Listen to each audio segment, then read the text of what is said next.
Hey, what's going on, guys? Welcome back, because Anno 117 Pax Romana just got a major update that is doing a lot more than just squashing a few bugs in the corner.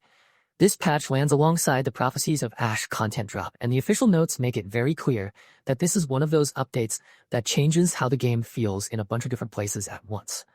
The studio says the patch goes live on April 30th, 2026 at 10 a.m. UTC, and before the changelog even gets started, they already warn about a handful of known issues that are still hanging around, like ships renaming themselves when you move between provinces, some visual weirdness near Sinis at the highest zoom levels, a rare crash when loading multiple saves with the DLC in a row, a co-op desync after moving from Part 1 to Part 2, performance issues during volcanic eruptions, and that strange pirate trading post bug where ships can still spawn even when enemies are nearby.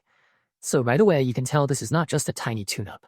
This is a real chunky update with both improvements and a few things still being actively watched.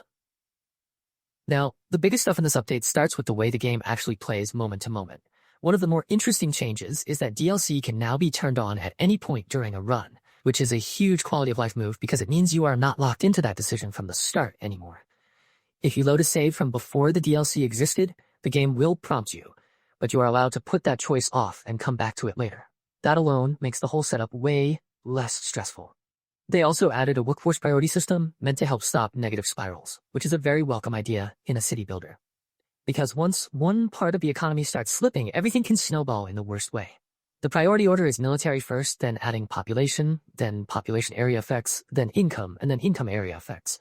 Pirates now reward positive emperor reputation when defeated. Amphitheater events can run on multiple islands at the same time. Weather effects like Albion Rain or the volcanic ash rain from Prophecies of Ash can be turned off in the options. Destroyed, officials remember their slotted specialists, and escort contracts are now in the game too, where a ship has to make it to the map border while enemies try to stop it. On the balance side, passive trade has been toned down because it was too strong before. Rivals and traders only sell what they actually have in stock. Rivals now pay the same prices as traders, trading budgets get tighter later in the game, and goods are generally more expensive to trade. The important part is that the old balancing still exists for existing saves, so this update is not forcing everybody into the same economy overnight. There are also tweaks tied to the DLC itself, like volcano phase goods not being sold during the active eruption phases, plus adjustments to mills, city incident pressure, prestige and belief thresholds, mercenary costs, and Voada's raids, which now hit harder and lean more into land pressure. And honestly, a lot of people are probably going to notice the interface changes first because the trade route screen got a serious cleanup. You can assign a route to a group while creating it, name the route right there during setup, use Shift to copy a good across every empty slot on a ship, and even see the trade route lines on the map when you hover over a route. That sounds simple, but in a management game, those kinds of changes can save a ton of time and mental load. They also added the number of buildings producing a good next to the stock level for each island, which makes it much easier to understand what is happening at a glance. On top of that, the minimap can now be zoomed and panned. Gamepad users get a new favorite category for quick access to ships and buildings. Resource pins at the bottom of the screen are no longer fixed in place with mouse and keyboard, and the multiplayer loading screen now shows readiness states and clearly separates human and AI players. There are also a bunch of control upgrades, like being able to embark land units onto a nearby ship instead of doing it manually one by one, better windowed mode memory, and a handy shift-click upgrade behavior that restores every ruin in range instead of just one type.